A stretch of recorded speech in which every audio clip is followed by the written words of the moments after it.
So we just recently resurfaced our whole lane into this lovely new tarmac, and it was previously concrete, but the problem was large heavy vehicles driving up and down or flying up and down kind of broke up the concrete into all bits. So the thought was with the tarmac it'll try and stick together, but we still don't want any vehicles flying down, so we need to slow them down. Now we could force them to slow down with speed bumps across, and then you'd go and bounce all over the place, and then you'd be like, flip, better not go fast. But that would also mean I have to use speed bumps, and when you're in a tractor or a digger with no suspension, speed bumps kill you. A single pothole kills you. So speed bumps aren't an option, so we just have to go with a sign. So for the sign, I've got myself a sheet of galvanised tin. Now it's not actually tin, it's probably steel of sorts, and I've drawn myself out a big circle which fits my stencil numbers very nicely. Now cutting circles with a grinder is never easy, but with a small wheel and a big circle it's just about manageable.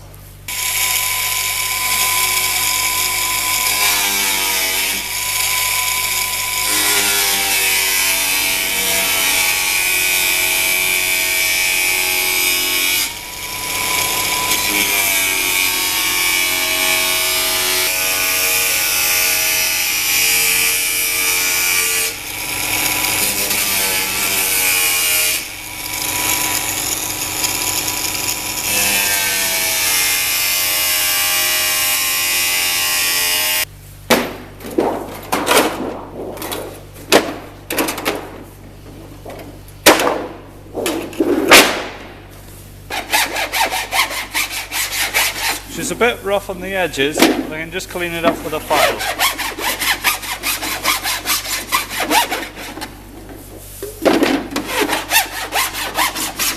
So the bit I've got here is galvanised, and that's good because it protects it, but I'm going to paint it, and the paint isn't going to adhesivize properly to the metal. So if I switch out my disc to a flat disc, then I can wear down the top layer of the galvanization stuff, and that'll give me better adhesion for the paint.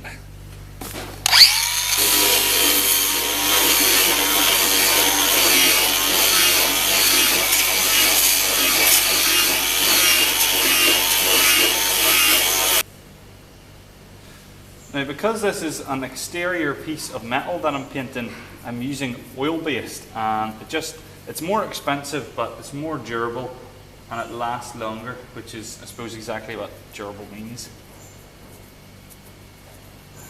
Now I'm obviously not old enough to know what good paint is, because everything I've painted has only been there for 2 years, but I use this stuff on my chicken coop, and it's been outside every day for a year and a bit now, and it's as rock solid as it ever was, and this stuff is just so thick, it must be good. I know it's good. The only disadvantage is you have to clean your brushes in diesel or white spirit or rubbing alcohol or something like that, otherwise they'll turn into a rock. So while the white paint's drying, I've made some negative templates, and the negative just means instead of painting around the template like this, you paint inside the template, and this will just give me nice crisp lines.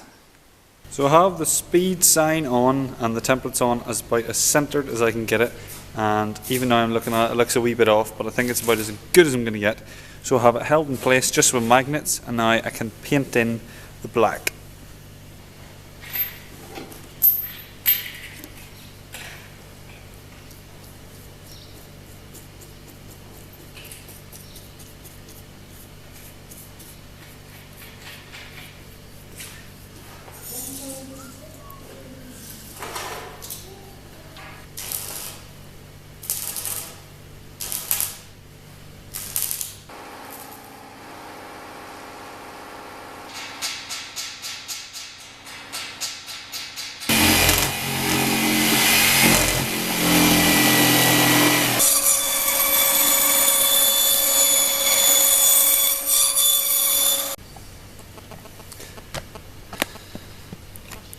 So now that I've painted on the numbers, I can paint the red circle round the outside.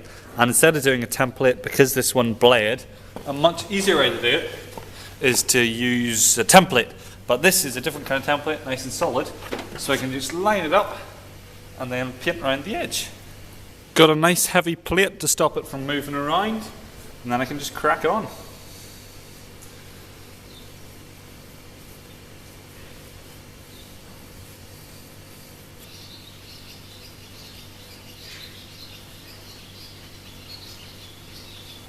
And there we go. Besides topping up the paint layers, that are done. Now I did get the numbering slightly off to this side, and it's kind of barely noticeable, but when you're really far away I don't think it's that bad. Same with the blotching of the numbers. When you're close up it looks pretty bad, but when you're flying past in a car, actually sorry, you're not flying because you're going 15, when you smoothly roll past you definitely won't notice. So I'm about to do the second coat of black, and hopefully this will not only thicken up the lines, but hopefully I can also get nice clean lines instead of being all jittery. So let's see. And I think it does look a good bit better. There's not so many blotches. There's a bit of streaking around the edges because the brush, but it certainly looks better. Now the last thing to do before mounting it is just to drill some holes.